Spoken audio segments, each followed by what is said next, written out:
अब चलिए बात करते हैं कि कैसी रहेगी आपकी डे वाइज आइटिनरी। यानी कि यहाँ पर घूमने के लिए आपको अच्छा खासा समय चाहिए होगा।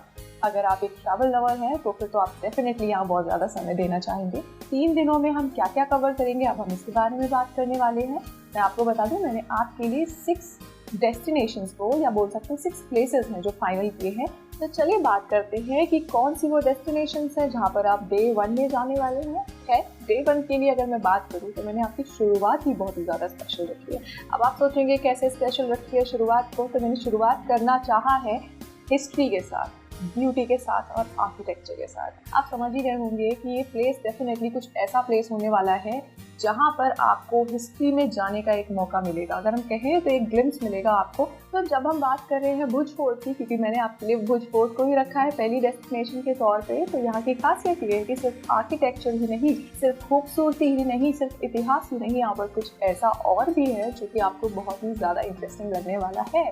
अगर आप एक नेचर लवर हैं तो यकीन कीजिएगा यहाँ पर जाने के बाद जो आपको यहाँ पर सनसेट और सनराइज का नज़ारा देखने को मिलेगा ना, वो आप पूरी ज़िंदगी नहीं भुला सकते। वो इतना ज़्यादा खूबसूरत है क्योंकि आसमान बहुत ही साफ होता है और वहाँ पर सूर्य की लालिमा जो नज़र आती है जिस तरीके से, उसको आप बिना कैप्चर करे नहीं रह पाएंगे। तो इसको ध्यान में रखते हुए मैंने शुरुआत करी है आपकी ट्रिप की भुज फोर्ट से। तो आप सुबह सुबह अपने होटल से रेडी होके जा सकते हैं। मैं आपको सजेस्ट करूँ क्योंकि अब आप एक फोर्ट पे जा रहे हैं जहाँ पर हमें नहीं पता है कि फूड ऑप्शंस कितने अवेलेबल होंगे या कितने नहीं होंगे, तो आप अपने होटल से ब्रेकफास्ट करके निकले और रास्ते में अगर आप चाहें तो कुछ स्नैक्स को ट्राई कर सकते हैं। तो इस तरह से आप अर्ली मॉर्निंग पहुँच जाएंगे भुज फोर्ट पे। वहाँ पर टिकट के कुछ चार्जेस लगेंगे जो कि अलग अलग होते हैं, इंडियंस के लिए, फॉरेनर्स के लिए, किड्स के लिए, उसमें कैटेगरीज हो सकती है। तो वो आपको टिकट विंडो पर जाके पता करना पड़ेगा। एक बार आप टिकट विंडो जाते हैं तो आप उनसे इंक्वायर कर सकते हैं और टिकट्स को बाय कर सकते हैं। यहाँ पर स्पेंड करने के लिए अगर हम टाइम की बात करें कि आपको कितना टाइम लगेगा भुज फोर्ट में इसको एंजॉय करने के लिए, तो यहाँ पर आप 2 से 3 घंटे का समय निकाल सकते हैं क्योंकि फोर्ट काफ़ी ज़्यादा बड़ा है। एक चीज़ बहुत ही इंपॉर्टेंट मैं आपको बताना चाहूँगी, अगर आप चाहें तो आपके पास ऑप्शन है, आप चाहे तो भुज फोर्ट को रखें या फिर आप ना रखें। उसका रीज़न मैं ये बोल रही हूँ क्योंकि अगर आपको बैक पेन होता है या आपको कुछ ऐसा प्रॉब्लम है जिसमें आपको वॉक करने में दिक्कत होता है, तो मैं आपको सजेस्ट करूँगी कि आप इस डेस्टिनेशन को इग्नोर कर सकते हैं अगर चाहें तो। अगर आपको लगता है कि आप वॉक करने में और स्टेयर्स चढ़ने में कंफर्टेबल रहेंगे तो आप डेफिनेटली यहाँ पर जा सकते हैं। तो क्योंकि अब अपनी शुरुआत करी थी इस फोर्ट से और अब आपके पास 2-3 घंटे के बाद समय होगा, तो मैं आपको सजेस्ट करूँगी कि आप लंच करें। और लंच के लिए क्योंकि ये बहुत ही फेमस प्लेस है तो डेफिनेटली यहाँ पर आसपास कुछ रेस्टोरेंट्स अवेलेबल हैं जहाँ पर जाकर आप खाना खा सकते हैं और कुछ अच्छा सा गुजराती फूड ट्राई कर सकते हैं। मैं आपको सजेस्ट करूँगी क्यों ना आप एक गुजराती थाली लें जिसमें बहुत सारे ऑप्शंस हो खाने के लिए, तो आप एक साथ कई सारी चीज़ों को टेस्ट कर सकते हैं। तो आप बीच में जाइए, लंच कीजिए, रेस्ट कीजिए क्योंकि धूप भी बहुत हो जाती है और गर्मी भी बहुत होती है बीच में, जब दिन की हम दोपहर की बात कर रहे हैं तब। तो इसलिए उस समय आप रेस्ट करें, थोड़ा एंजॉय करें और शाम को एक नई डेस्टिनेशन की ओर चल दें। वो डेस्टिनेशन क्या है इसके बारे में चलिए अब हम बात करते हैं। जब आपने फर्स्ट डेस्टिनेशन कवर कर ही ली है तो अब आ गया है समय शाम का। शाम को कहाँ पर जाना है, चलिए इसके बारे में बात करते हैं। शाम को आप कैसी जगह जाना पसंद करेंगे? मुझे लगता है कि शाम को अगर आप जाएं तो क्यों ना एक ऐसी जगह जाए जो बहुत ही पीसफुल हो, नेचर के करीब हो, बहुत ही खूबसूरत हो। एक ऐसी जगह जहाँ पर बैठे तो ऐसा लगे ही ना कि अब मैं यहाँ से वापस जाऊँ। मैंने आपके लिए एक बहुत ही ज़्यादा खूबसूरत बीच को शॉर्टलिस्ट किया है शाम के लिए, डे 1 के लिए। क्या नाम है इस बीच का? इस बीच का नाम है मांडवी बीच।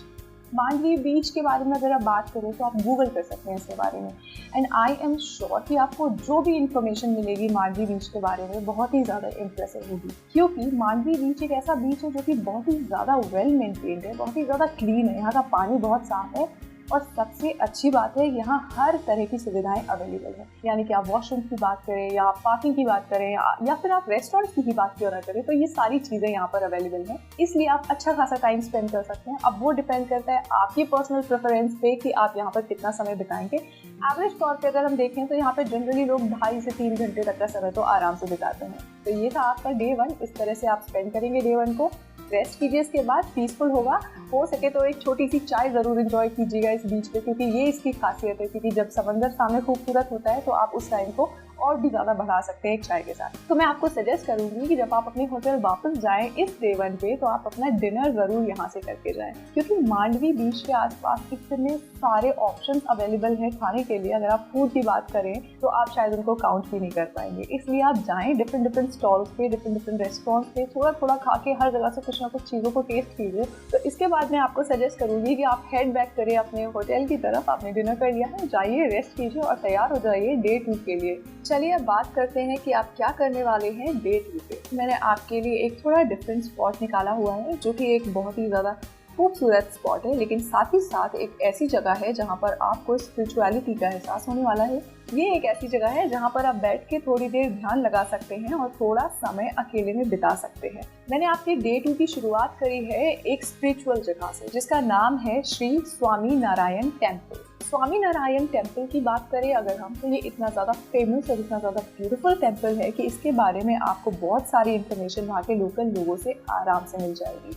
स्वामी नारायण टेम्पल में स्पिरिचुअलिटी तो है ही, आप वहाँ बैठकर ध्यान तो लगा ही सकते हैं और आप पूजा कर सकते हैं, आरती में हिस्सा ले सकते हैं। और इसके अलावा जब आप पूजा कर चुके हैं या आप अगर आरती लेना चाहते हैं तो आप आरती का हिस्सा बन चुके हैं, तो क्योंकि अब आपकी शुरुआत बहुत ही ब्यूटीफुल हुई है और स्पिरिचुअलिटी के साथ आज हुई है, तो यहीं पर आप चाहें तो बाहर की तरफ थोड़ा समय और बिता सकते हैं।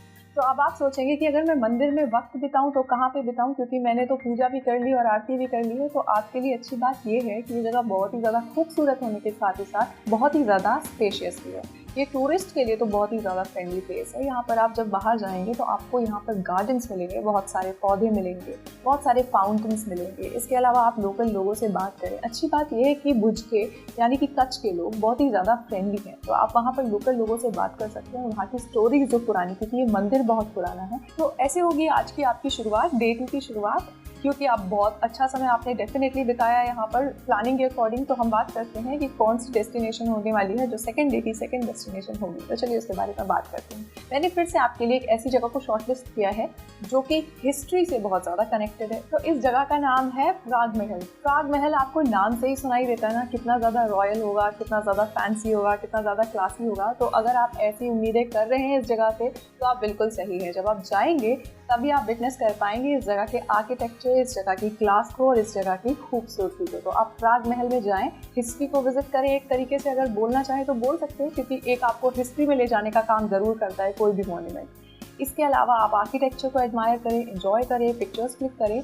और साथ ही साथ अगर आपके पास थोड़ा और समय है तो इसी प्राग महल के अंदर है एक म्यूजियम, जिसको हम प्राग म्यूजियम जनरली बोलते हैं। तो आप उस म्यूजियम को विजिट करें।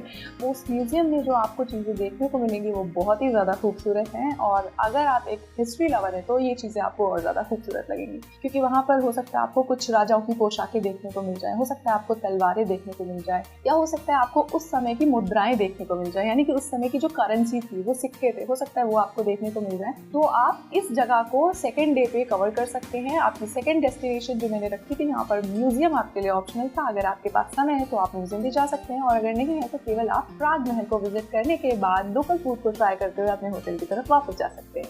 चलिए बात करते हैं कि डे 3 आपका कैसे रहने वाला है इस ट्रिप में मेरी प्लानिंग के अनुसार। तो अगर हम डे 3 की बात करें तो मैंने डे 3 पे आपके लिए सबसे ज़्यादा इंटरेस्टिंग प्लेस को रखा है। आप सोच रहे होंगे कि अभी तक मैंने उस जगह का तो नाम लिया ही नहीं है जिसके लिए कच्छ जाना जाता है। तो मैंने डे 3 की शुरुआत आपके लिए करी है इसी जगह से। इसका नाम है व्हाइट डेजर्ट ऑफ कच्छ। अब व्हाइट डेजर्ट से सुनाई देता है कि ये सफ़ेद है, तो सफ़ेद डेजर्ट सफ़ेद कैसे हो सकता है, राइट? ये डेजर्ट सफ़ेद है इसलिए क्योंकि ये पूरा सॉल्ट से बना हुआ है, यानी कि यहाँ पर आपको हर तरफ सॉल्ट देखने को मिलेगा जो कि नेचुरली अवेलेबल है।